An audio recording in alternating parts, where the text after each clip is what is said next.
We'll just get ready and we'll talk more about your experience. And it's a very nice comment that you made, but we'll just wait here and see if we are really live. And we are. Okay, that's good. So let's get started with a brief prayer to the Spiritual Master. And I'm happy that Sukamal Radhi Mataji finally joined. She was the first one to join actually, but she was there for the longest time, not able to connect.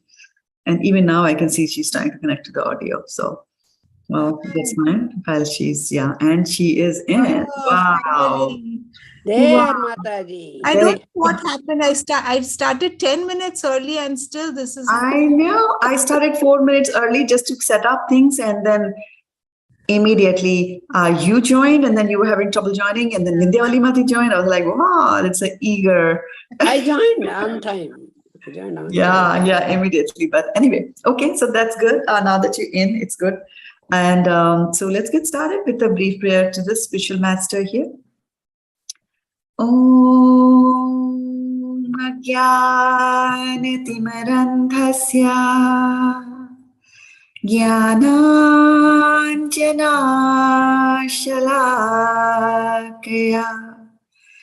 Chakshurun Militam Yena Tasmai Shri Gurave Namaha Shri Chaitanya Manobhishtam Sthapitam Yena Bhutale Swayam Rupa Kadamahyam Dadati Swapadantikam Vandeham Sri Gurau Sri Yuta Padkamalam Sri Gurun Vaishnavamscha Sri Rupam Sakrajatam Sahagana Raghunatanvitam Tam Sajivam Sadvaitam Savadhutam Parijana Sahitam Krishna Chaitanya Devam Shri Radha Krishna Padan Sahagana Lalita Shri Vishakhanvitamscha He Krishna Karuna Sindhu Deenabandhu Jagatpate Gopesha Gopika Kanta Radha Kanta Namastute Tapta Kanchana Gaurangi Radhe Vrindavaneshwari Vrishabhanu Sute Devi Pranamami Hari Priya Vanchakalpa Tarubhyascha Kripa Sindhubhyevacha Patita Nam Pavanebhyo Vaishnavebhyo Namo Namaha Jai Shri Krishna Chaitanya Prabhu Nityananda Shri Advaita Gadadhar Shivasadi Gaur Bhaktavinda Hare Krishna Krishna Krishna Hare Hare Hare Rama Rama Rama Hare Hare Gaur Premanande Hare Hare. Then the pranams to the assembled devotees here on Zoom, as well as those of you who are watching us here on Facebook.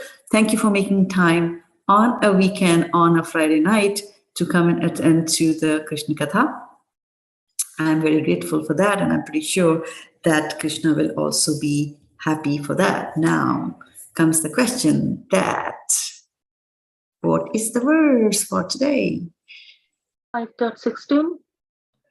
5.16 for 500 points. And we have Garima Mataji and Varshana Mataji also here joined us. This is fantastic. Okay, so let us just get going. Then we will go and look at 5.16 is what Mataji said. So let's bring 5.16 here on your screen and let me know when you're able to see that. Can you or no? Yes, Mataji, we got it. All right. Jñānena tu tad-jñānam yeṣāṁ nāśitam ātmanaḥ teṣām āditya-vaj prakāśayati param. So what is the meaning of tu, the word tu in Sanskrit? What does But. tu means? But. But. Correct, for 1000 point, right? So it says jñānena tu tat ajñānam. So well, tu we know is but, right? So here they are talking about but. So when you're saying something like but, this means that you have said something before that, right? That's why you're saying, for example, ice cream is good, but it can be bad for health, right? So like that, you have said something before, and now you're making another statement, which is contradicting the first statement, right? So when we're reading this shloka, the word tu is kind of giving us an indication that something must have been said before. And now Kṛṣṇa is continuing to say something here, okay? So and we'll find out what that was. So jñānena tu tat ajñānam yeṣāṁ nāśitam ātmanaḥ teṣām āditya-vaj jñānam prakāśayati param. Jñānena tu tad ajñānam yeṣāṁ nāśitam ātmanaḥ teṣām āditya-vaj jñānam prakāśayati param. Jñānena tu tad ajñānam yeṣāṁ nāśitam ātmanaḥ teṣām āditya-vaj jñānam prakāśayati param. Jñānena, by knowledge. Jñānena, jñān means knowledge, jñānena means by knowledge. Tu, but, tat, that, ajñānam, nescience, yeṣāṁ, whose, and your console is sitting on it, nāśitam is destroyed, ātmanaḥ of the living entity, teṣām, there, āditya-vat, like the rising sun, jñānam, knowledge. See, jñānam and jñānena, two different things. Prakāśayati, discloses. Tat param, Kṛṣṇa consciousness. Okay, so here the word ātmanaḥ is used for who?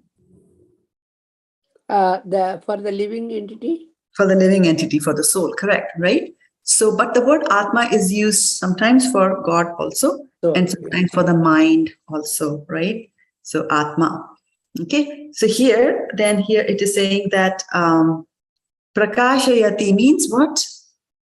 Discloses. Discloses, right? So this is a very interesting thing. So when you're disclosing something to somebody, right? So you're showing them something, right? I'm disclosing it was closed. I'm not disclosing it. When things are closed, you cannot see. But when you are disclosing it, then you can see them, right? So prakash, what does prakash mean? Light. Light, right? So sometimes we say, I'm going to show you light. Or can you throw some light on this topic? Yeah. Right? So because when you are throwing light on this topic, other people will be able to see it. Because light is needed to see, right? All right. Right. Yeah. Right? It's needed to see that. Okay. So that's something to keep in mind from this verse. And let's continue here. Translation by Srila Prabhupada. Srila Prabhupada ki jai. Yeah.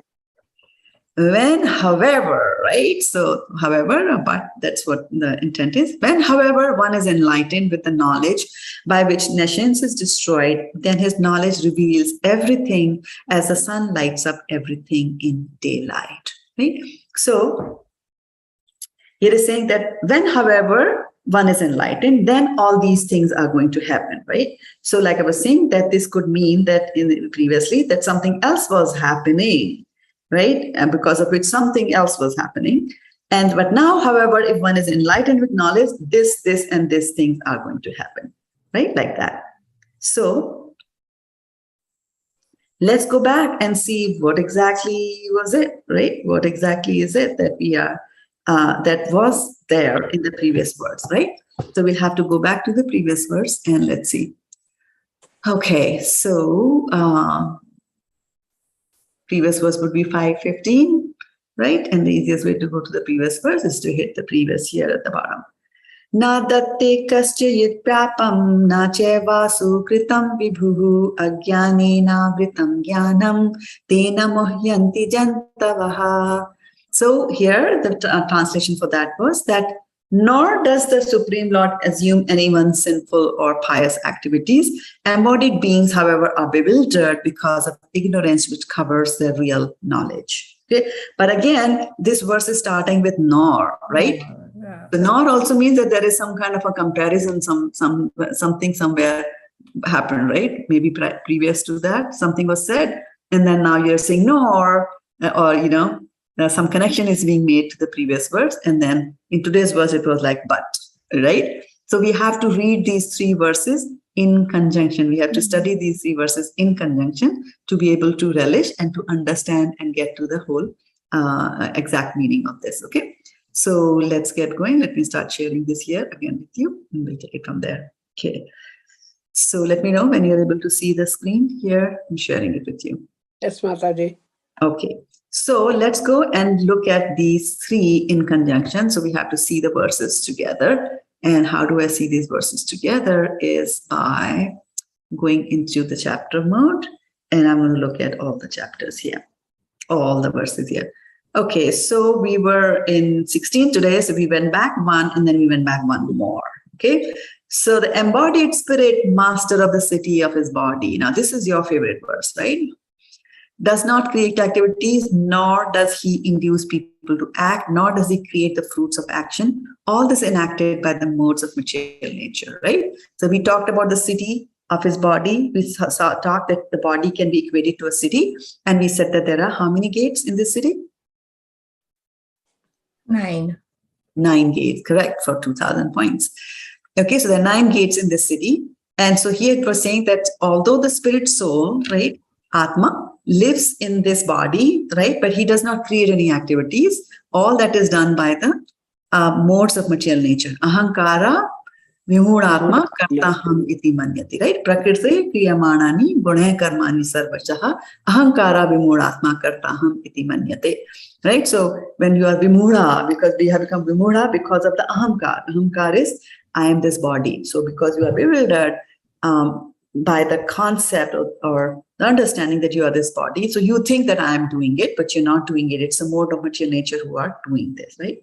So one was this statement that you think that you are doing it, but then you do not, you are not doing it at all.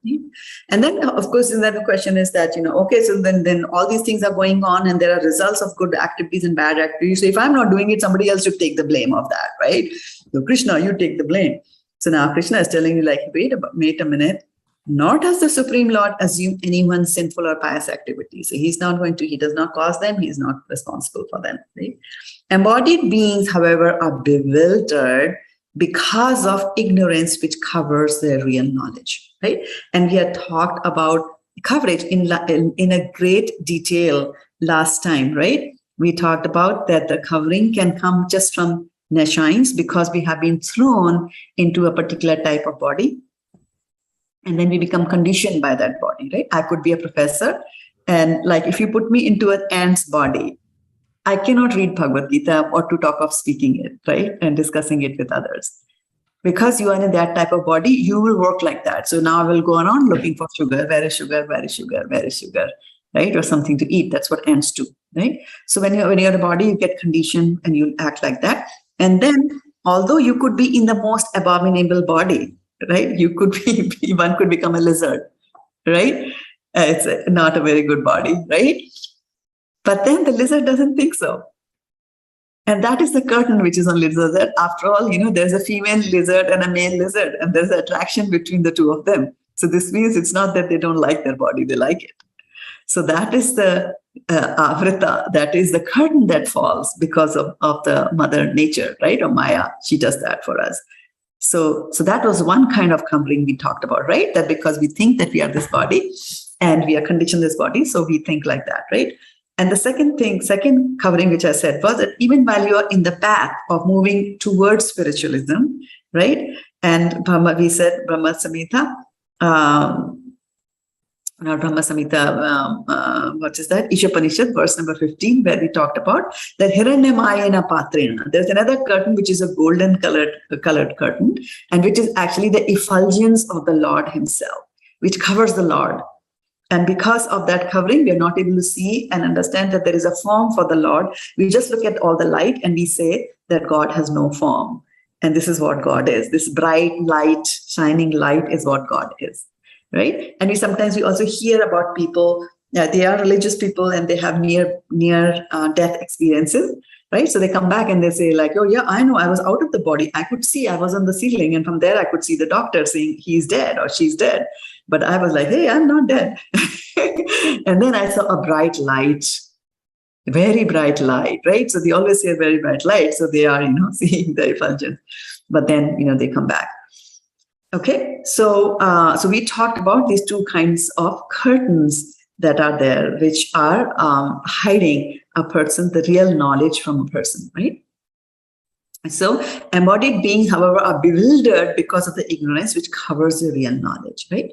And now in today's verse, they are saying, but, right, you are bewildered because of ignorance, because the ignorance is covering the real knowledge, right? But you are enlightened. You will be enlightened with the knowledge by which the science is destroyed. When this knowledge, when you are enlightened, then this knowledge is going to reveal everything as the sun lights up everything in the daytime, right? So that's a very interesting thing, right?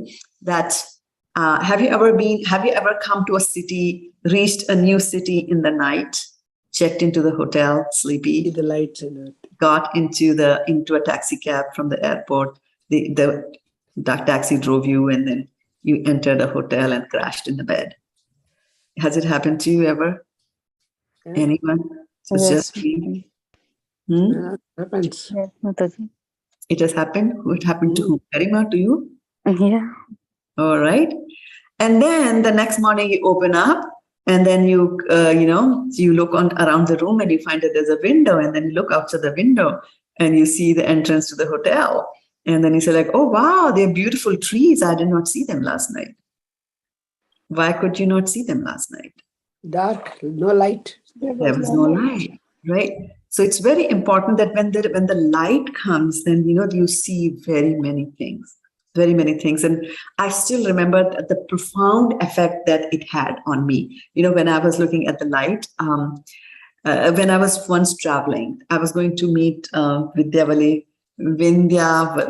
Devi Dasi. She was living in Uttarakhand in the middle of Himalayas, very lucky, close to Gangotri, Jamrutri, and things like that. So I was going of all the places, I was going from Delhi, the concrete jungle of New Delhi. From there, I was traveling. So we took a bus. My husband and I took a bus in the night and overnight, and some more. It was supposed to take us to Uttarakhand. And so at 10 o'clock, we boarded the bus. The bus ran, started running, and everything was pitch dark. And the roads were not lit, right? It was a highway. And then I went to sleep. And in the morning, by the time it was morning, the bus reached Rishikesh. And I was oblivious to the fact that we were in Rishikesh. And then, I opened my eyes. It was 5:30 in the morning, and it was summers. And I saw the most beautiful blue color mountains, very beautiful. And the sun was about to come up. It's a very beautiful sight. And obviously, we had been driving in the mountainous region for quite some time, but no idea. In the night also, no idea. But when it was when the light falls on you, then the true things are revealed to you, right? And that's why they always say, tamsoma jyotirgamaha, that from the tamas, from the darkness, you should go to jyoti, right? Because darkness means ignorance. You do not know what it is, right? But when it is light, then you can see things as they really are, okay? And so, although they say tamasoma jyotirgamaha, it's a very gross kind of a statement in the sense that gross and subtle, right? Not like gross as in bad when we use this word, but gross as in gross and subtle. So gross is that, okay, I switched off the lights and now you can see, okay, now there's a chair there, there's a table here and things like that, right? But there's a subtle meaning also, right? That even if there is light around you, paschyan api na paschyati. Even after seeing things, you do not see things, right? Does it happen? Yes. And give me an example of that, Mataji. Mataji, many a time you said you are just, you went to the, yes, very good example, Mataji. We were in the temple and there was somebody with me. and she was with me, and we were just discussing the dress of the Lord.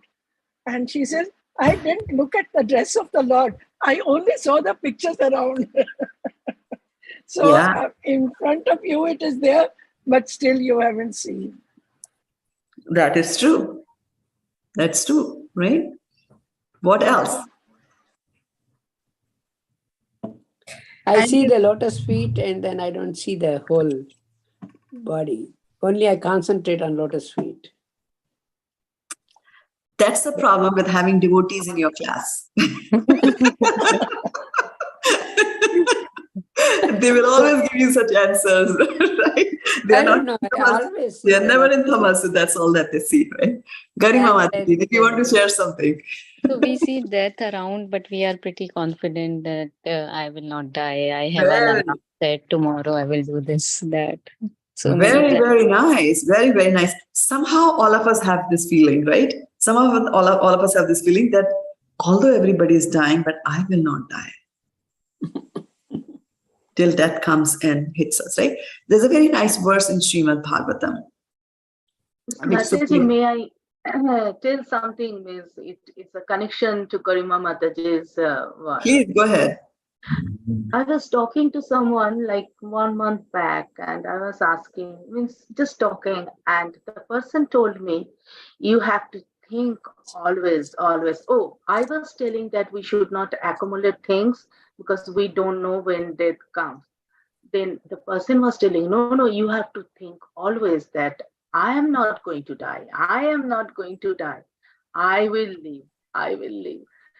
Then I said, because Mataji, I cannot explain all these things. Who is not devotee, who is like non-devotee, they won't accept at the first place. It will take some time. So I said, but you never know. Again, I told you, but you never know when they will come. And the interesting thing is that, like medicine, even if you don't understand the formula of the medicine, right? Paracetamol. What's the chemical composition of paracetamol? Even if you don't know, but if you eat paracetamol, you will have a fever reduction. Right. So so there are some facts, some truths, right? So similarly, even if you think that you are going to live forever, death will still come. Right? And that is the universal truth. I don't know how anyone can think that you're going to live. Yeah. That's the thing. Don't we make plans as if we are going to live forever, actually? Yes, Mataji, every moment. Every moment, yeah. Every moment. See, our varnashram system had a very nice way of kind of, coming close and understanding and keeping death always in the focus, right? You have birth, and then you have brahmacharya, then you go to grihastashram, and then you go vanprastha. Vanprastha is telling you that, look here, buddy, you have to leave all this, so better leave now. Your family, etc. Go to one, right? And then take sannyas. Be completely dependent on the Lord. So, I'm getting that feeling, Mataji. But I don't know, for some reason I'm getting that feeling. If I say that word, I'm not permanent. My son says, no, don't talk nonsense like that. Don't talk. That's fine. That's a very good point, because people do not want to talk about death. Especially here in this country, because we all want to enjoy, and this is a country for enjoyment where the focus is completely on enjoyment, right? And I was very surprised that, I also enjoy things, but like a tasty drink or a good cup of tea, back in India. And so it was like, okay, I want to have red label or green label or Chinese tea or this and that, right? And that was it, right? Did you put ginger? Did you put lychee? So just the ingredients was what you were focusing on. Till somebody came and said, oh, this cup is so nice. It's got such a nice shape. So that when I'm drinking tea in this cup, when my lips touch this cup, it's a different feeling. I was like, oh my goodness, now. I was on Chai Masala 101 and he's on 601 of enjoyment, right? People do that. Like, it feels so nice when I'm holding it. Sense gratification has got no limit. No limit at all. And so, people do not want to talk about death. They want to shove that under the carpet. Not only death, Mataji, even disease or even anything bad, any words which are like, scary. Like, I don't mean like bad words, but like words related to death or disease or bad luck or whatever. Nobody wants to talk about that. Nobody wants to talk about that. Exactly. Paschyan api na paschyati. Seeing it and you can't see it, or seeing it, you don't want to acknowledge it. You don't want to acknowledge it, right? So this is such a funny thing that, in one of my companies, and I'm not going to name the companies, but it had offices in multiple cities in India, and I was at the headquarters, and headquarters was a little bit advanced in technology than some of the other units. So, and there was rivalry between the big guns in either one of those places. So I had this task to go there and set up certain connections, between that city and New Delhi, where I was located. And so I went there, and there had to be wire connections and all that, and everything was working fine. And I went there, and with one of my colleagues, and we spent like 8 hours trying to make that connection. It would not connect until there was a person from outside, like a contractor. And so he just kept on thinking, why this is happening? So he said, okay, if two pieces of equipment, like two computers not getting connected, let's look at the connection. Is broken or not? So he started tracing the connection from one place, and the connection went underground. And so there was artificial flooring because of air conditioning and these wire ducts, etc. So he sucked one of the coverings, and then inside it, we saw that the wire was broken. And it was a very thick wire, and you could see that it was cut with a scissor like that. It had a oblong cut on it. So it was not that as if rats have eaten it, which rats do. They do eat the cables, right? So because they like the resin there. It was not like that, happened like that. It was a cut, and then we were, like, okay, fine. Then we took measures, and then finally the connection happened. And then I came back and I started telling my boss. Now, my boss in Delhi was actually the Xbox of that city. So he was very attached to his old. So I told him that this happened. He said, no, I don't think so. So, you can hear things and then not accept it. I don't accept it. So we have to, we see people dying here, there, everywhere. Right? That's why Sukdev Goswami, when he comes, right? He says, Deha patya kalat drishva atmasanyeshva satsvapi teṣām pramata nidhanam paschyan api na paschyati. Right? This is the verse I was quoting from Bhagavatam. So it says, persons devoid of Atma Tattva, who do not understand Atma, the spiritual aspect, do not inquire into the problems of life, being too attached to the fallible soldiers like the body, children, and wife. Although sufficiently experienced, they still do not see their inevitable destruction. Or as I would say, refuse to see their inevitable destruction. And if you see that it's going to come, right? And it can come anytime. There's a question that was asked that, how do you define old age? How do you define old age, right? So one would say that, the hair become gray, but there are dyes, right? To dye your hair. It won't turn gray. Some will be like, okay, your skin gets wrinkled. Well, there are wrinkle removing creams. You won't have the wrinkles, right? You can go for Botox treatment. You can get all kinds of things done. So it cannot be wrinkles, right? Well, it's because, when you get a lot of money. Well, these days, people younger than I are earning, 10 times my salary. And Facebook and all were set up by 25-year-old boys. So it cannot be that, right? It cannot be money. Similarly, you get a lot of intelligence. Well, you cannot say that because the youngsters are sometimes more intelligent than we are. So what exactly is old age? How do you define old age? How can you say this person is old and that person is not old? The sad part of it is that you come to know it later. Slow down. Body will slow down. In hindsight, you will know that. Why? Because old age is defined as how close you are to death. Okay? Go ahead. Yeah, Mataji, a very profound realization came 3 days ago in my mind. You see, in it happened with me. I had gone for the, I lost my teeth. So I went for the treatment. The treatment was going on. They had put the denture, partial denture. Now that partial denture and the other side had no teeth. One side denture, other side had no teeth. There was something, still treatment was to be done. Now when I was about to eat something, now the side of the denture, I felt I can eat it. But Mataji, I was so depressed that it was hurting me.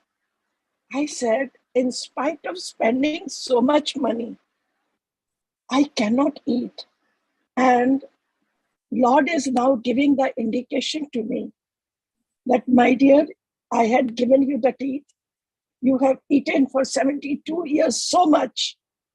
Now slow down. Enough of eating. Now eat what your body can take it. Your teeth are not there. You may go for artificial things, but those will not be as what I gave you. So Mataji, this was an indication that now you are not a young woman, you are an old person, and slow down. You should not eat as much you were eating and change your eating style, everything, Mataji. And I was feeling that, my God, I never thanked the Lord for giving me such beautiful teeth, and I ate for 72 years. So this, I mean, takes you close to the old age and to the death. Yes, very profound realization. Actually, When God we have all that, Mataji, Hmm? when we have all that, like no wrinkles, beautiful face, and then all the teeth are there and the hair is nice and not losing like that, we never realize all that. When we are losing, then we start realizing. Right. Anything. Now I used to have long hair, but I have this much only. Oh, I am losing every day. When one day I will be bald. What is this? But I'm worried about body. I'm not, when I just there, God has given, like Mata is saying, we don't realize that. That we realize at some age we have to get it. Young age we don't, Mataji. Right. But actually, young age is the age where we should pursue and we should think seriously about it. And as His Holiness Veera Swami Maharaj has written a book, Life's Final Exam.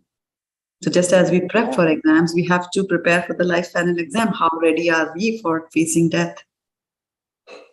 Right? I mean, most of the time people do think of final exam in the sense that, have I made my will? Have I visited all the 9 wonders of the world? You know, have I got my million in my bank and all that kind of stuff, right? But life's final exam is death in a different way. How prepared are you with that? Right? We don't take anything with us. We didn't bring anything, we don't take anything. But in between, oh, I want to accumulate this, I want to get my clothes, I have a nicely dressed, bank balance, all these things. What will we do? I don't know. Right. Seriously, it is not.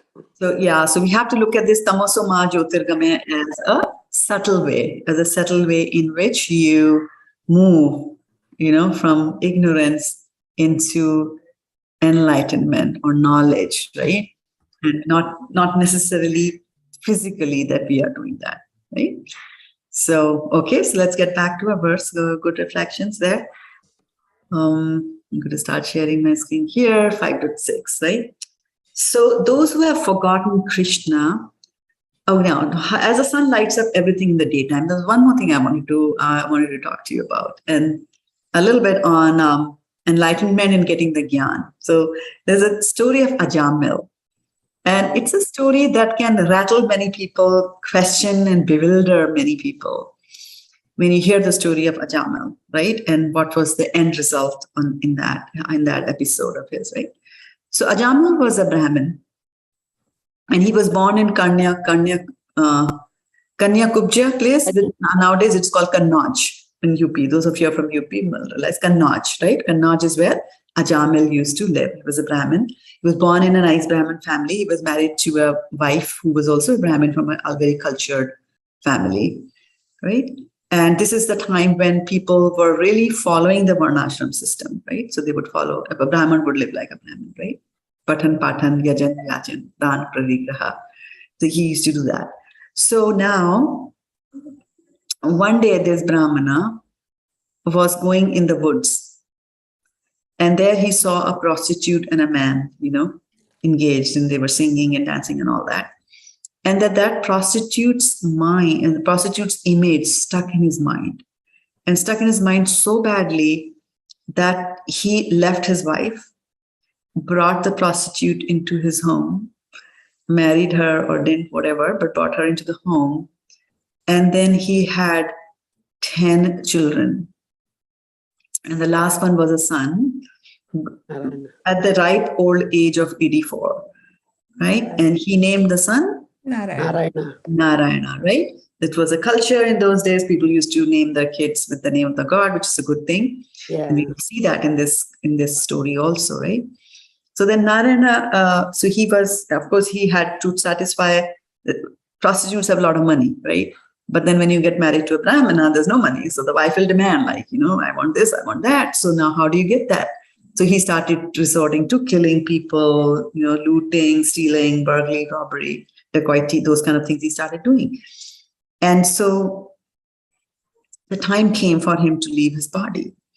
And so one fine night or day, he sees 2 yamdutas or 3 yamdutas are right next to him, and they are yanking him from his body. And so he gets very scared at looking at their faces, because yamdutas are scary. So he gets very, very scared. So he calls out to his son, Narayan, Narayan. And as yam yam vapi svaran bhavam tachyatante kalevaram tam tam evati konteya sada sadbhava bhavitaha. So if you're going to leave your body at whatever your consciousness is, and his consciousness was calling out the name of the Lord, Narayan, Narayan, Narayan, right? So then, Yanti deva vrita devan, pitrin yanti pritim vrita, bhutani yanti bhuteja, yanti majya jino pimam. So he says that if you worship the ancestors, you go to the planet of the ancestors. If you worship the ghost, you go to the planet of the ghost. Right? You worship demigods, you go to the planets of the demigods. But if you worship me, then you will come to me. So now calling out Krishna's name is devotional service. Hare Krishna, Krishna Krishna, Hare Hare, Hare Rama, Rama Rama, Hare Hare. Right? So he's calling out the name of the Lord. And guess what? A person is dying and he's calling out the name of the Lord. Then the Vishnu Dutas arrive. And the Vishnu Dutas tell him that, you cannot go. You cannot take this guy. You cannot take him. So he says, why? So he says, okay, you tell me why you're taking him away. What did he do? He is chanting the names of the Lord, right? And then the Yamdutas start explaining. They're very, very upset. They start explaining, and then they say that, Vedo paranitaho. He says that religious principles are described in the Vedas.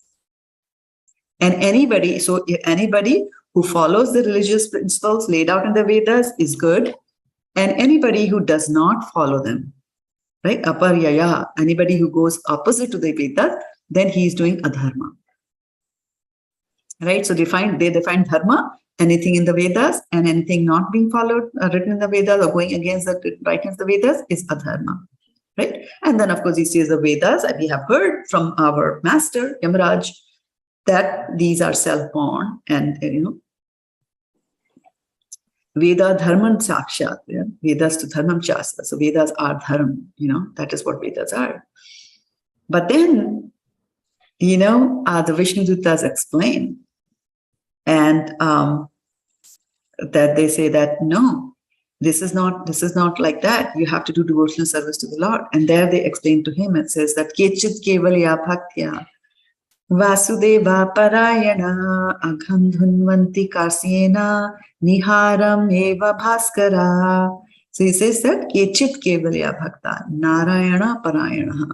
So he says that out of all the bhaktas that are there, very few kevalya, very few will do complete surrender to the Lord. Complete surrender to the Lord. Very few will do that. Right? But once you do that, once you surrender to the Lord, right? Once you surrender to the Lord as he had surrendered, he was calling out to the Lord, Narayan, Narayan. So once you surrender to the Lord, then, you know, Kechit kevalya bhaktya vasudeva parayana agham dhunvanti karsena. He says that agham means sinful reactions, right? So all the sinful reactions, karsena, agham dhunvanti, they will be clarified, they'll be cleared away. All our sinful reactions will be cleared away. And he gives an example, niharam eva bhaskaraha. Nihar means fog. Fog that you get, right? So in the morning, if there is fog, then you cannot see.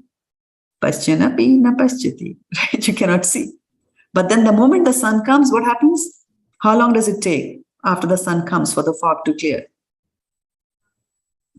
Very few minutes. Very few minutes is gone, right? So, and then like if you were to say somebody like, no, there was a fog here 5 minutes ago, they were like, no, you must be kidding. Like that, right? It just takes that much of time. So tamaso ma jyotirgamaha is the same thing. And here, Kṛṣṇa, so here they always talk about that the sun will dissipate as the sun dissipates the darkness. Now, the very interesting thing to note over here is that when I was studying physics, there was a chapter on light, right? And on that chapter in light, there was a description of light, right? So it said that in order for you to see objects, light should be reflected, light should fall on that, and light reflects from that object, falls on your eyes, and that's how you're able to see it, right? And there they told us that there is no such thing as darkness. Absence of light is darkness. Like that. Okay. So here it's a little bit more. Darkness is defined as an element in our Vedic Shastras. There is darkness. It's not absence of light, there is darkness. So, and in trying to understand that, so it's not just you have knowledge, which is light. It's also that you can have bad knowledge, which is darkness, right? Can you have bad knowledge? Yeah. So that is what is darkness, right? So it's not just absence of light. So now when there is, and we have almost always realized it, that, you know, when we are coming back home from some other place and we stumble in our purse to find the keys and we open the key and we can't see inside the house, right? And then you put your hand inside and you switch on the light bulb, right? And what happens? The darkness is all gone, right? Because where there is light, darkness cannot be there. Right? So as soon as light comes, which is a very reassuring thing for us, right? Because if we now talk about light as enlightenment or getting the right jnān, then as you start to get the right jnān, the bad jnān will go away. It cannot stand in front of it. The Back to Godhead magazine has that as its top thing. Where there is Kṛṣṇa, there is light, and there's no nescience. There you go. And that's a very nice poem, right? Kṛṣṇa, Suryasam, Maya hai andhakar.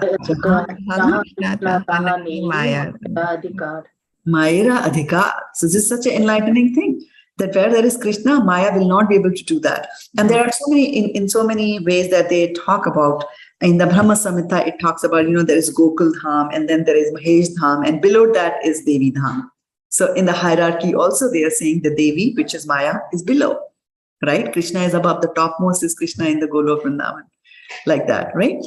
Very interestingly, if you read the Bhagavatam, and Bhagavatam is so rich. I mean, you can take one verse from the Bhagavatam and dissect it left, right, and center, and you'll get to know so many things there. And that's what Prabhupada says, that read my books scrutinizingly. Read my books scrutinizingly. Why do you say that? Because there, when Vyasadeva is very, very upset after, or not upset, he's feeling melancholy, sad, after writing Mahabharata, you know, the Vedanta, documenting them, writing the Vedanta Sutras, the Mahabharata got written, Bhagavad-gita inside it got documented, everything got documented, and still he's not feeling happy, right? I mean, I write one email and I feel so happy. So he's feeling unhappy on that. So then his spiritual master comes and tells him that, gives him good scolding and all that, and says, you sit down and you meditate, right? So then we say that in the meditation, we see that there was, he sees Kṛṣṇa and he sees Maya, and Maya was behind him. So fine, somebody might just think that, there was Maya. But you have to understand that Maya is behind Kṛṣṇa. Kṛṣṇa will cover Maya. Right? So we should go towards Kṛṣṇa. So that's kind of a deeper, so again, like I was saying, that, there is seeing, and then there is a shedding light to understand, right? Sometimes when we are explaining things to our kids, right? So we keep on telling them, right? Do you see? Do you see it now? Do you see it now? How 2 + 2 is 4? What is he seeing? You're not asking him to see 2 + 2 is the letter 4, right? I think you understand it, right? So that's the kind of seeing that we talk about, right? So that's why I say Kṛṣṇa Surisam Maya hai Andhikar. Jahan Kṛṣṇa tahan nahi Maya Adhikar. Okay, so let's look a little bit more at the verse that is saying, right? So here also in this verse it was saying, then his knowledge reveals everything as the sun lights up everything in the daytime. But before our audiences here in the class, as well as those who are watching us on Facebook, then Rattamans to you, I also want to mention that from the story of Ajamil, let us not just conclude just by taking the name of the Lord. We can do anything that we please during the lifetime, and just by taking the name of the Lord, at the end of the day, everything is going to happen, right? But this story conveys a lot of things, and to cut this whole the big story short, is that the Vishnu Dutas do not allow them to take Ajamil away, and so they leave, and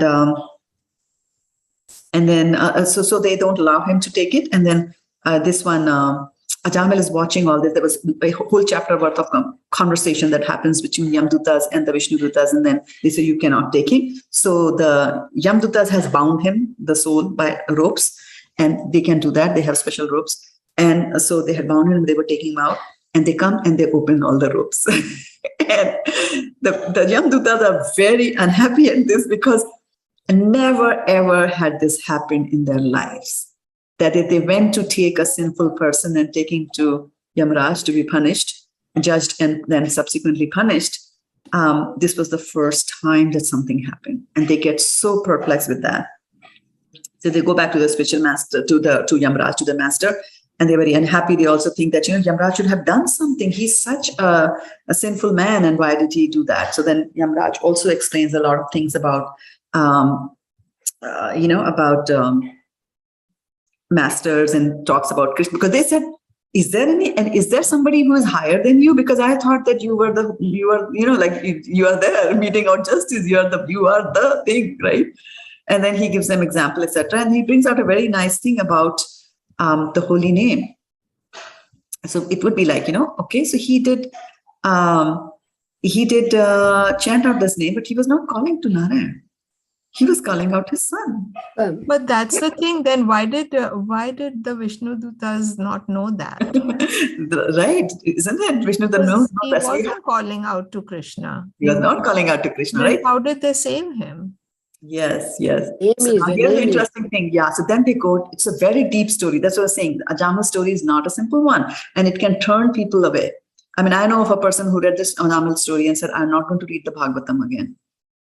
No. Where is the justice? Like, where's the justice, right? So a couple of things they tell. Number one, they say is that Sanketyam parihasyam va sthomam helanameva va vaikunthyanama grahanam asheshagaharam viduhu. So what they say is that if a person chants the holy name of the Lord, Sanketyam, while they were indicating something indirectly, Sanketyam parihasyam, in a fun manner.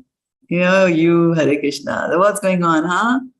When are you going to have the next glass of wine? You Hare Krishna. Right? Just as a fun meaning. Sanketyam parihasyam ya sthobam. Sthobam is like when people sing. Madhuban mein radhika nache re. There's no devotional service there, right? Right? It's a Muslim who sang this song, right? But then he got benefit. You get benefited, even if you sing it just for the musical entertainment purposes. If you're singing it, you get it, right? So, Sanketyam parihasyam va sthobam helanam. Helanam is when you want to it derides somebody. Like, get off you Hare Krishnas, you have nothing better to do, go get a job. So Sanketyam Parihasyam Stobam Helanam Evava Vakunta Nama Grahanam. If you take the name of the Lord of the Vakunta, then Asheshaga Haram Viduhu. Asheshaga. Ashesh means everything. Shesh means remaining, right? So Ashesh means there's nothing remaining. You have covered everything. You have covered all grounds, all the directions, all possibilities. Asheshaga. Agha means sin. So when you take the name of the Lord in any one of these things, so our Ajamil was taking the name of the Lord indirectly by calling out to his son, right? Sanketyam, Parihasyam va. So, but then our acharyas explain, and that is why we need the acharyas, because just from the looking at the face value of that, we will not get the right knowledge and we will be bewildered. Right? So the story is about bewildering. Somebody got bewildered and said, I don't want to read Bhagavatam. Right? But the acharyas explain that, there's a very nice story about Ajamila, right? And that was that once there was a Brahmana, when there was a hermit up in the cold mountains, and he was meditating and praying to the Lord, and it was very cold, so he fainted because of the cold. He got unconscious. And then there was a Brahmin who was walking there with his young daughter, and then so he sees this person, and he calls somehow, goes down to the village, calls a Vaidya, and the Vaidya looks at this and he says, you know what, he's become just very cold.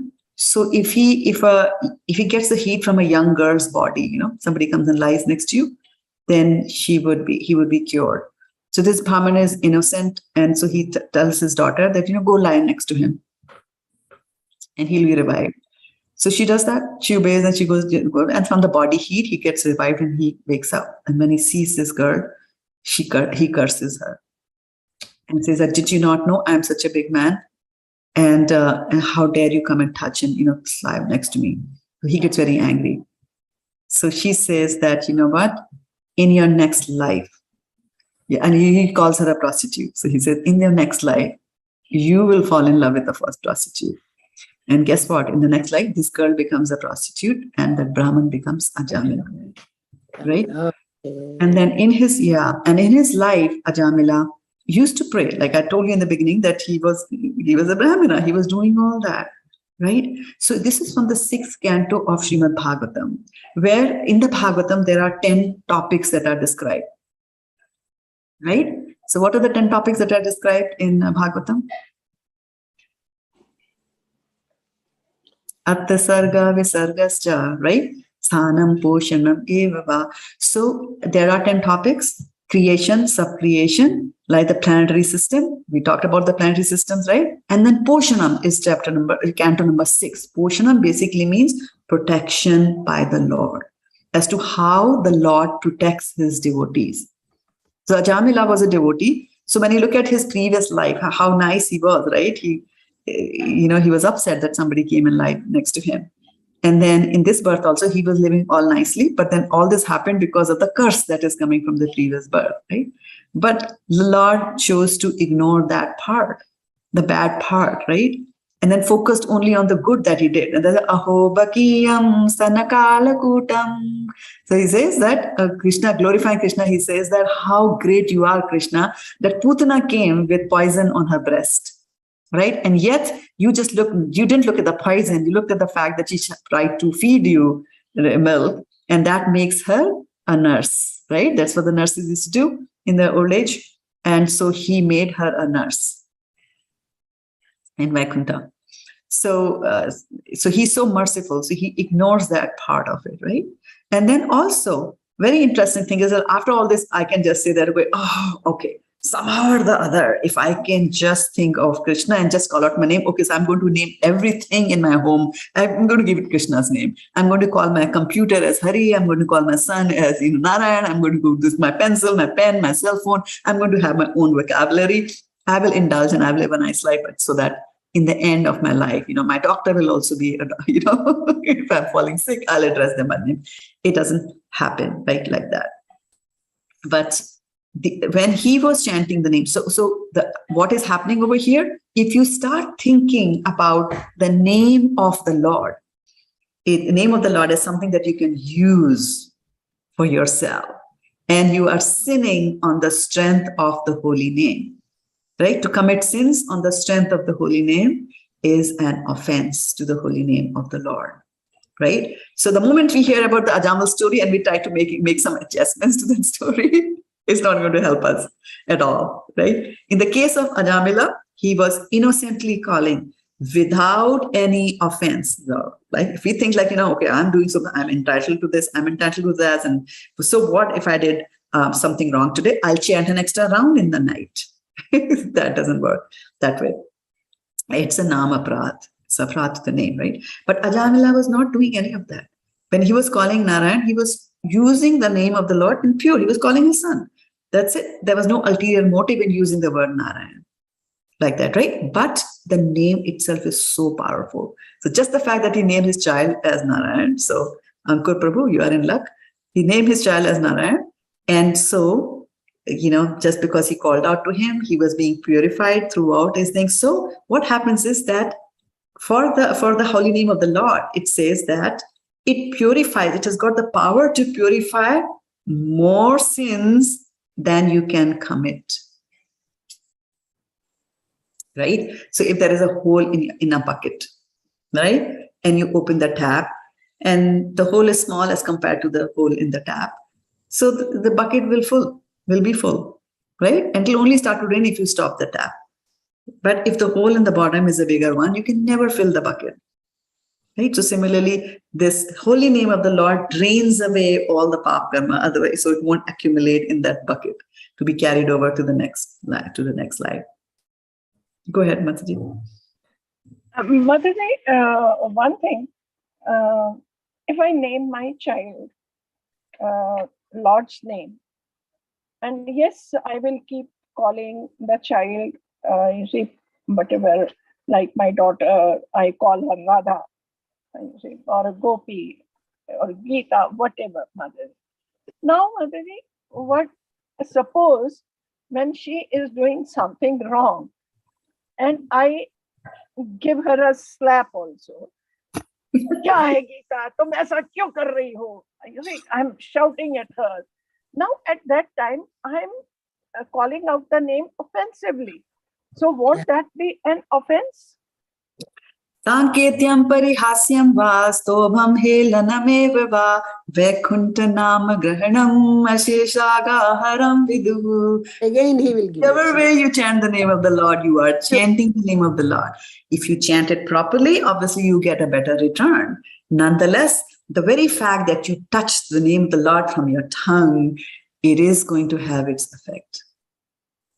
That is a lot of people, they ask me also, Mataji, you put God's name, when you get angry and you spank the child and you do all that, then what is that? Why you are using God's name there?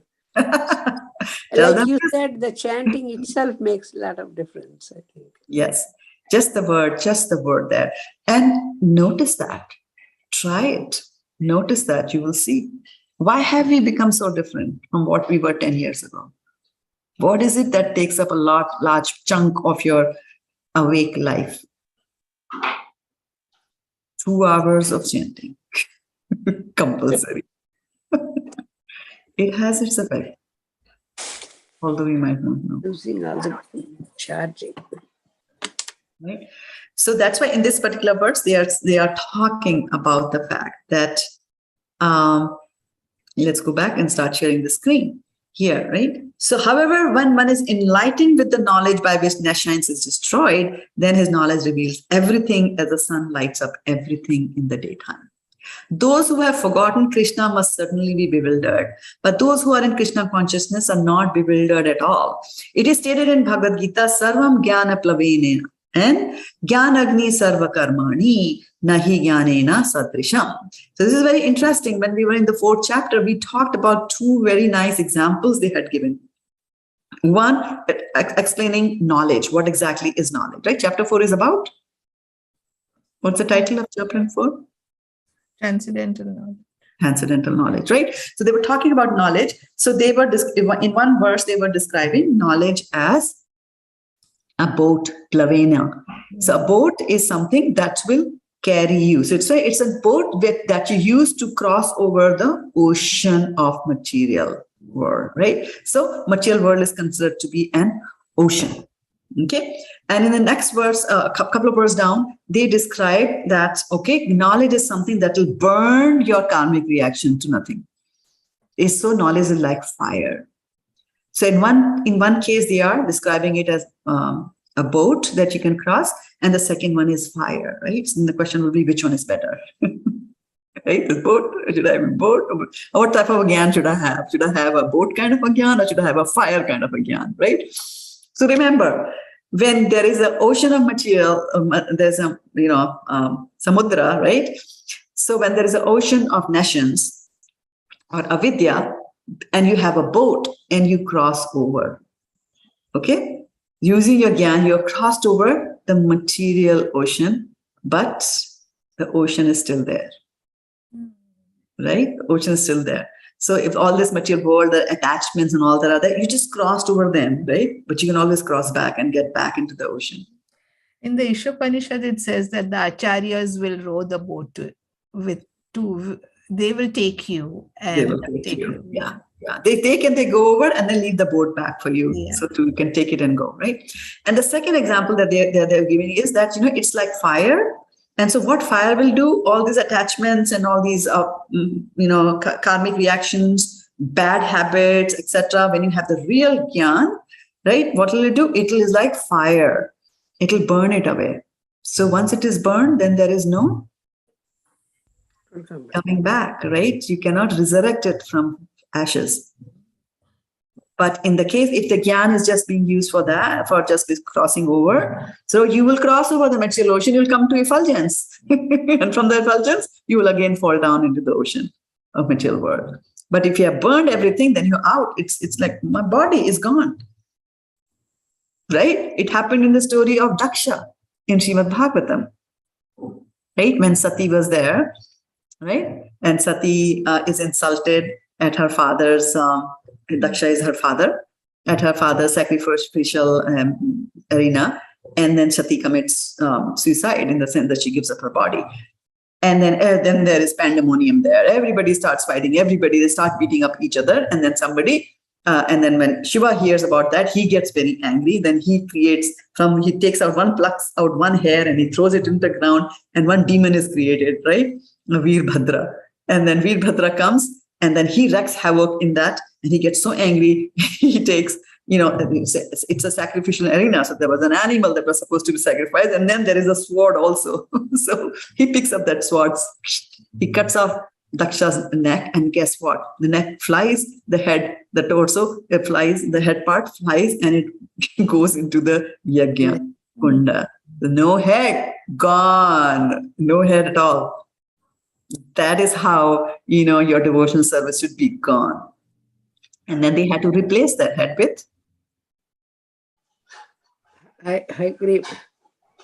Whose head? Vindhyavali, whose head? Tell me.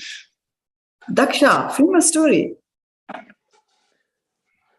It was, God. Daksha. Not getting that. No. Horse, not horse. What is that?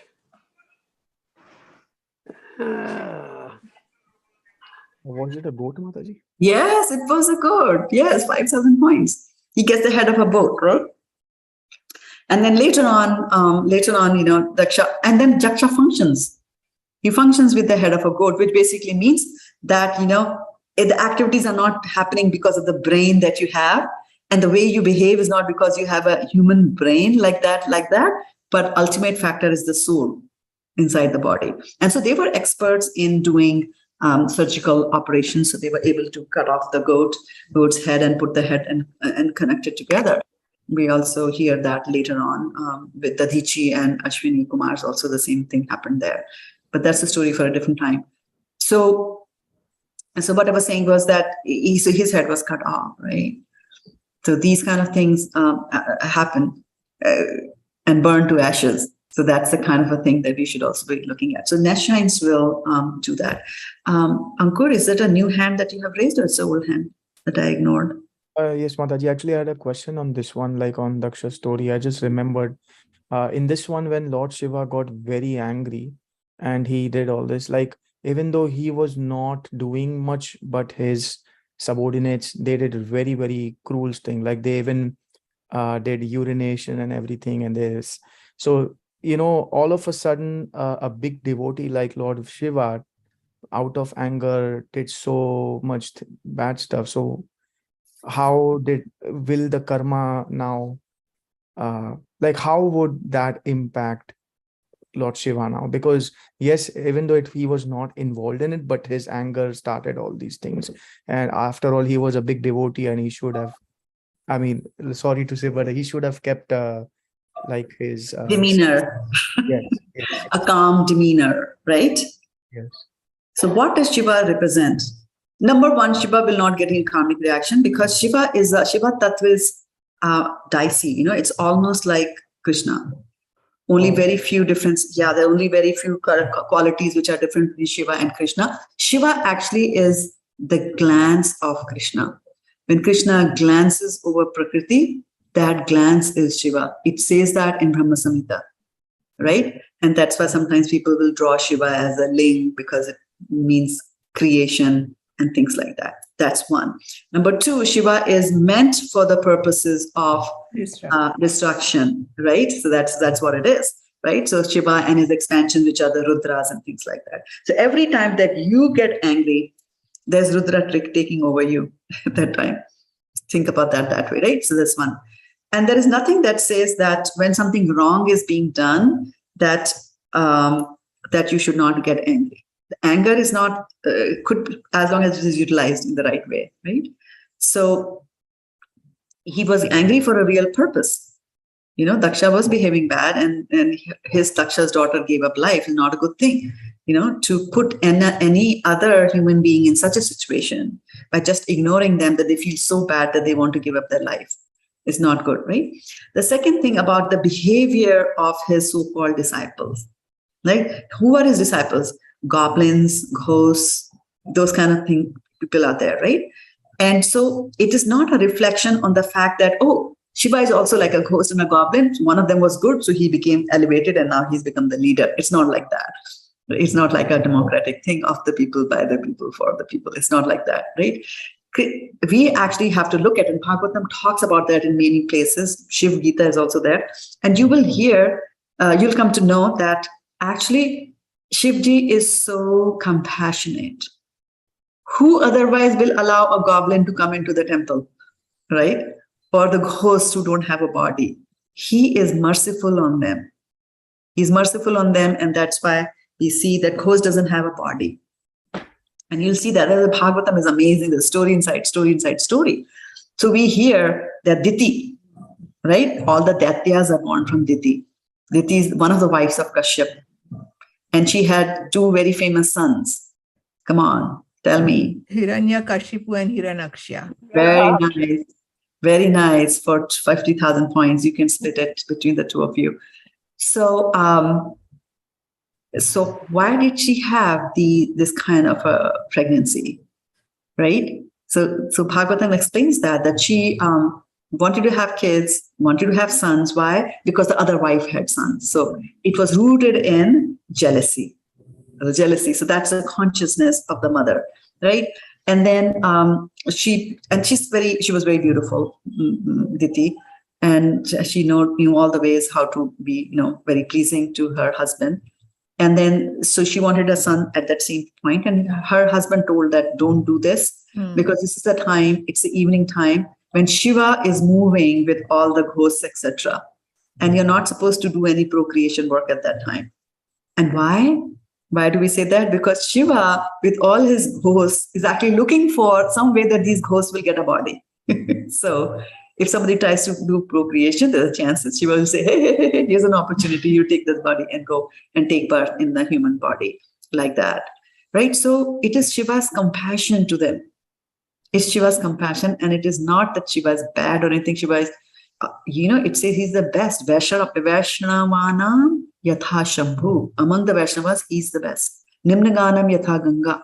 Among the rivers, as Ganga is the best, right? Devtanam achyuto yatha. As among the devtas, as Achyut or Kṛṣṇa is the best, right? So, and among the Vaishnavas, just as Lord Shri Kṛṣṇa is there. Similarly, among all the scriptures, dash, dash, dash is best. What is that scripture?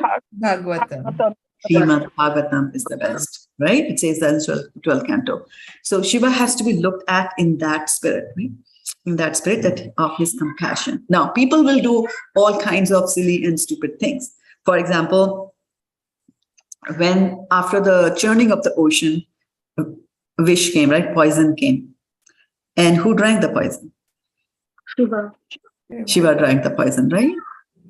So then what do his followers do? What do they drink?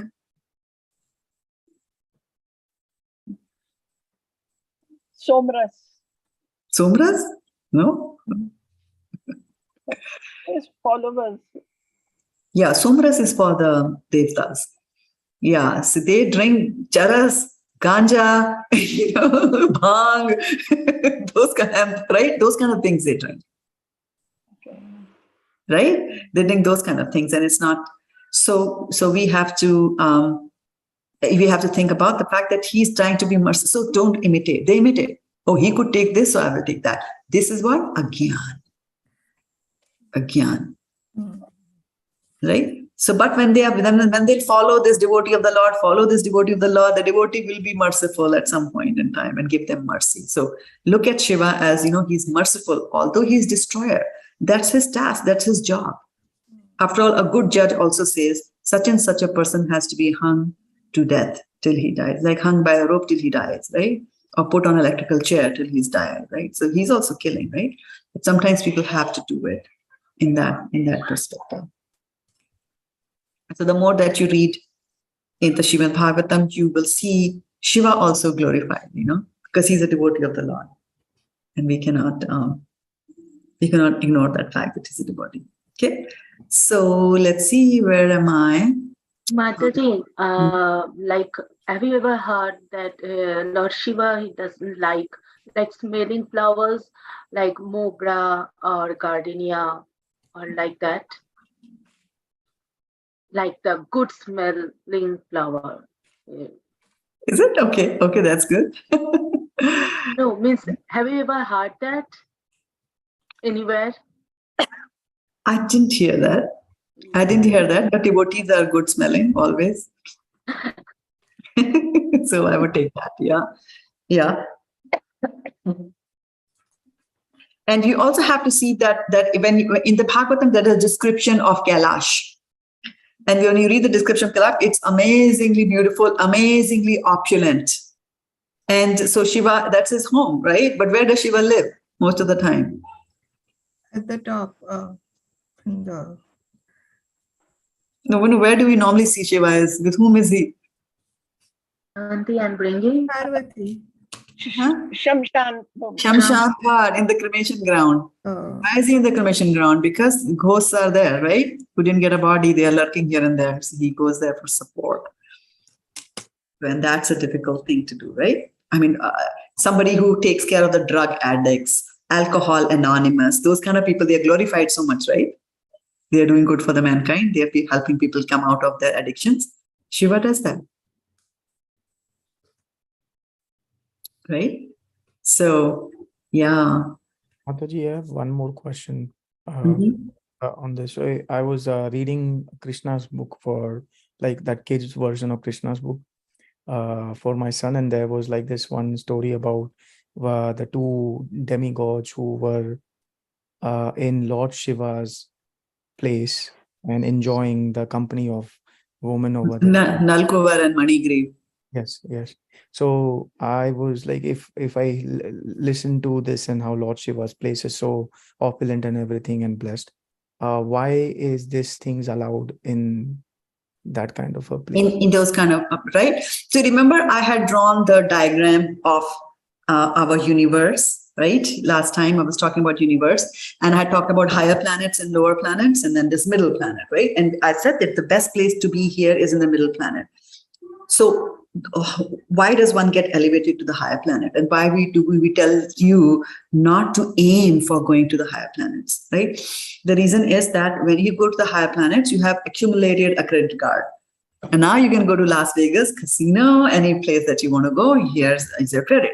But Shine Punne Marte Lokam Vishanti. After that, you'll fall down. So when you go to the heavenly planet, complete enjoyment, and there are no karmic reactions there. Karmic reactions are only here. Only in this place do you get karmic reactions, right? So there are no karmic reaction. Why? Because you've got your credit card. You earned your right to enjoy. And that's why you see in some of the religions, they will say that, abhi yahan pe roza karo, yahan pe fast karo, yahan pe ye karo, but wahan pe jannat ki hoorein milengi. What is the meaning of jannat ki hoor? These are the apsaras, the urvashis, and the menikas who are there. The society women, they're enjoying. But the rules of those planets are very different. For example, we see that Urvashi reached out and proposed to Arjun, right? When he went there, right? And then she got angry when he said no. And it's not that Urvashi was in the wrong. That's the eye-opening thing. That's the eye-opening thing. We might think Urvashi is wrong. What she's doing, she's 70-year-old and she's, proposing to a 25-year-old man. What does she want? And things like that. And no, she's there because she earned it. So, right. So there's no karmic reactions to that. So, and then that actually is a glorification of Shiva. That despite having so much of opulence, right? So the moment there was opulence, you see what happened to Nalkavera and Manigiri. They forgot even to wish, right? Narad Muni, this is what opulence does to you. But then Shiva is not touched by all this. Right? He can leave all that and go and live in a Shamshan Ghat or a cremation ground. All these opulences. So that's the mood in which one should read the story of Nalkavera and Harigriva. That this is that all this material world is very enticing, and there should be limits and balances in how much enjoyment. I'm not saying that we should not enjoy. We enjoy prasadam, but there should be limits on how you do, where you do, how what you do, and things like that. Okay, so I'll just take a few more minutes. I know we are over time. Just to finish up reading this beautiful purport that Prabhupada has written. So perfect knowledge is achieved when one surrenders unto Kṛṣṇa. And so knowledge is always highly esteemed. And what is that knowledge? Perfect knowledge is achieved when one surrenders into Kṛṣṇa. And this was such a beautiful thing that today in my meeting, there were some new hires that were joined. And so the whole team was meeting. And then somebody was saying that, I've got a lot of useless knowledge. I was laughing inside, like, oh, wow, you have just become very close. You don't really mean what I'm understanding. But, at least you have the realization that after working for 20 years in the corporate world, all your knowledge is still useless, right? The knowledge is always highly esteemed. And what is knowledge? Perfect knowledge is achieved when one surrenders into Kṛṣṇa, right? Vasudeva sarvam iti samahatma sudurlabha. But one who surrenders to Kṛṣṇa is very durlabh, right? Bahunam janmanam ante jñānam man prapadyate. So jñānam, once you get the knowledge, it still takes you many, many births to then surrender. Prapadyate to surrender to Kṛṣṇa. After passing through many, many births, when one perfect in knowledge surrenders into Kṛṣṇa, or when one attains Kṛṣṇa consciousness, then everything is revealed to him as everything is revealed by the sun in the daytime. The living entity is bewildered in so many ways. For instance, when he unceremoniously thinks himself God, he actually falls into the last snare of nescience.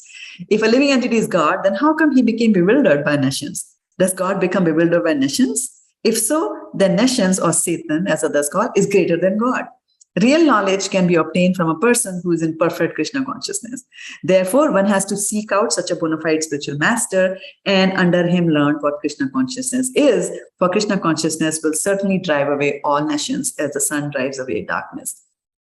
Even though a person may be in full knowledge that he is not this body, but is transcendental to the body, he still may not be able to discriminate between the soul and the super soul. However, he can know everything well if he cares to take shelter of the perfect, bona fide Kṛṣṇa, conscious, spiritual master.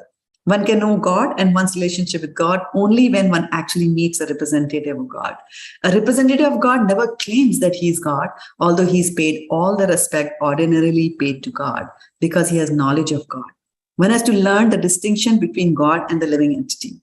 Lord Shri Krishna therefore stated in the second chapter, 2.12, that every living being is individual and the Lord is also individual. They were all individual in the past, they are individuals at present, and they will continue to be individuals in the future, even after liberation.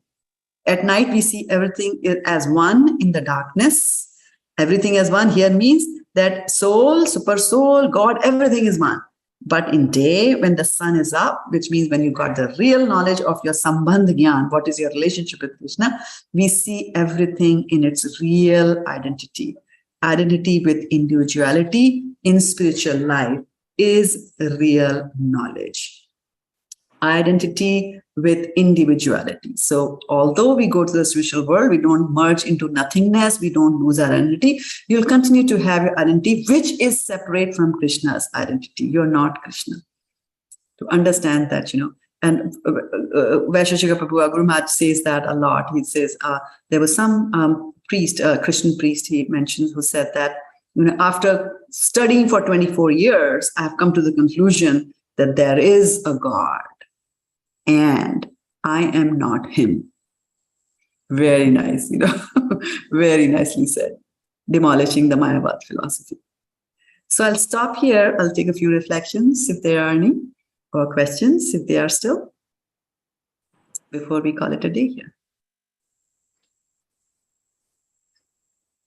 Anything you learned, anything you heard, anything you are confused about? That means Shraddha Mataji, for 24 years, he thought he was God. No, that's just a way of seeing. Yeah. For 24 years, he saw, we can also say that for 24 years, he noticed that he's not able to do so many things, and then God comes and does those things to you. Right? Yeah. I mean, and God will come and save you in so many ways, right? It's in one of my job situations, I had to send announcements out, right, to a large number of people. And then that announcement, because it went to a large number of people, it had to be reviewed by many people. And so one day I was in a hurry and I really had to send it off on time. And I said, okay, let me miss this one. Doesn't matter. He hardly gives any comments. I go and he says, everything is fine. So I said, okay, fine. This is fine. Perfect. Right? I'm going to use that and send it off. So I said, okay, we store all the things online. So I started to go online, click on that folder to get my announcement. I could not click on it. I would click on it and the mouse would go on the top folder or on the folder below. It will not go and click. I tried so many times, this, that, rebooted, all that. It would not happen, not go. And then the thought came from my mind that, what, can't you see? Krishna is preventing you from doing this. I said, oh my God, if Krishna is preventing me from doing it, let me call that guy. Send this announcement to him and ask him. And he immediately said, call me. And I called me. So the name of the product had changed drastically and he wanted me to use a new product name. So imagine in a company that you're using the name of the product itself as wrong, right? In an announcement. And there were 3 other people who reviewed it. They never made any comments like that. And I didn't know, maybe they didn't also know. So Krishna will help, will help. And the thing is that for our eyes to open and understand that there is a Krishna who's doing things beyond it. And once you start to appreciate and see Krishna and everything, that's when your life becomes joyful. Because he's helping you at every step. Every step of your life, he's helping you. And even in adversity, I mean, like, look at Varshana Mataji, what a nice reflection and realization she said, right? Krishna is saying, I'm taking away these teeth. Eat less. Like, what a nice realization. And when you start to make realizations and when you start to say, I'm not going to eat, the stomach will want twice as much. It's okay, I eat 2 chapatis, I'll eat only one, you'll end up eating 4. If you succumb to the urges of the belly. Like Thank you, Mataji. Thank you, Sutapa, for staying so long. Yeah, I think about you the whole week, like, oh God, Sutapa Mataji, she stays away with us. It's just for Friday. Yeah, but your husband also does fast, right? So, yeah. Yes. I was thinking that you should give him some snacks or something like that. Not good to stay. Okay. Yeah. Hare Krishna. Thank you, Mataji. Okay, maybe we should all call it a day then on this happy note of Krishna Suryasam, Maya hai Andhakar, Jahan Krishna tahan nahi, Maya Adhikar. Thank you so much for joining us here. Those of you who are on Facebook and those of you who came and left. Khyati Mataji, I saw her briefly. Yeah, So yeah. we missed Keshvi Darshan today. And then all of you here who come here and make this class so very interactive. Thank you so much, Shraddha.